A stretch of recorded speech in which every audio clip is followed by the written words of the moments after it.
Kumusta mga ka-Diskarte Chicks? Welcome back sa ating YouTube channel. At sana ay nasa mabuting kalagayan po kayo ngayon. May nag-comment sa ating channel na talagang nakatawag ng pansin. Ang sabi niya, sana matapik din ang mga babaeng bi. Ano dapat gawin at paano ma-inlove sa lalaki? Paano makuha kung tomboy ang shota? Okay, mga ka-Diskarte Chicks? Bago tayo magsimula, linawin muna natin. Ang ibig sabihin ng bi ay bisexual. Ibig sabihin, kaya niya magkagusto o ma-inlove pareho sa babae at sa lalaki. Kaya iba talaga ang dynamics. Kapag babae ang nakarelasyon niya noon, tapos ikaw naman ngayon bilang lalaki ang nagkaka-interes. Grabe, 'di ba? Isa itong solid na tanong na siguradong marami rin sa inyo ang curious. Kaya ngayong episode, pag-uusapan natin ang diskarteng pang-bi at kung paano mo ba talaga mapaparamdam sa kanya na iba ang laban mo bilang lalaki. Pero bago po tayo magpatuloy, comment mo muna kung taga saan ka para malaman ko kung hanggang saan ang abot ng ating diskarteng usapan. At syempre, huwag mo kalimutang i-like ang video na to, mag-subscribe at i-hit ang notification bell para updated ka sa mga love tips natin tuwing may bagong upload. So, ready ka na ba? Tara, simulan na natin. So number 1, kilalanin mo na siya. Mga ka-Diskarte Chicks, hindi porket bi siya ay pareho lang ang approach. Importante muna na kilalanin mo ang pinanggagalingan niya. May ex ba siyang lalaki at babae? Ano bang hinahanap niya sa relationship? At higit sa lahat, open ba siya sa lalaki ngayon? Kasi kung pipilitin mo siya kahit hindi siya ready, wala ring mangyayari. Kaya unang step, obserbahin at respeto. So number 2, ipakita ang lakas ng pagiging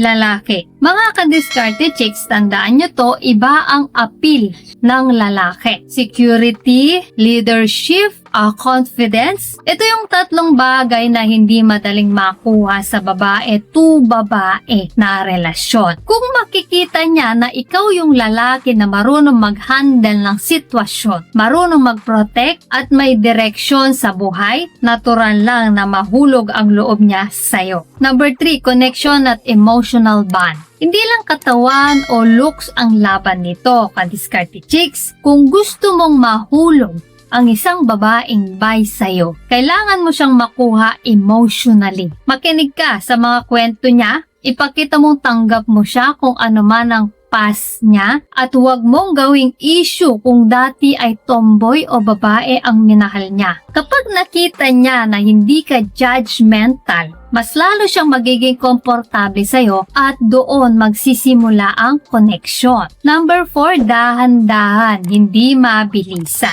Ito ang madalas na mali ng iba. Minamadali. Mga ka-Diskarte Chicks, kung ang babae ay bi o galing sa same-sex relationship, hindi mo pwedeng pilitin agad ang romantic side niya. Kailangan niya ng tiwala at comfort bago siya mahulog sa lalaki. So take it slow, steady lang, at hayaan mong siya mismo ang magbukas ng pinto. Number 5, ipaliwanag ang value mo. Huli at pinaka-importante, iparamdam mo sa kanya na iba ka. Hindi lang dahil lalaki ka, kundi dahil may kalidad ka. Marunong kang magmahal, marunong kang mag-lead, at marunong mag-alaga. Kasi ka-Diskarte Chicks, kahit bi pa yan, kapag nakita niya yung value mo, mahirap niyang i-ignore. So ayan mga ka-Diskarte Chicks, yan ang unang himay natin kung paano nga ba mahulog ang isang babaeng bi sa isang lalaki. Hindi ito tungkol sa panggagapang o pangpipilit, kundi tungkol sa respeto, confidence, at tamang diskarte. Kung gusto nyo pang mas detailed breakdown ng bawat step, abangan nyo ang susunod nating episode dahil dun mas malalim nating tatalakay ng eksaktong strategies at real life examples. Kaya kung di ka pa nakasubscribe,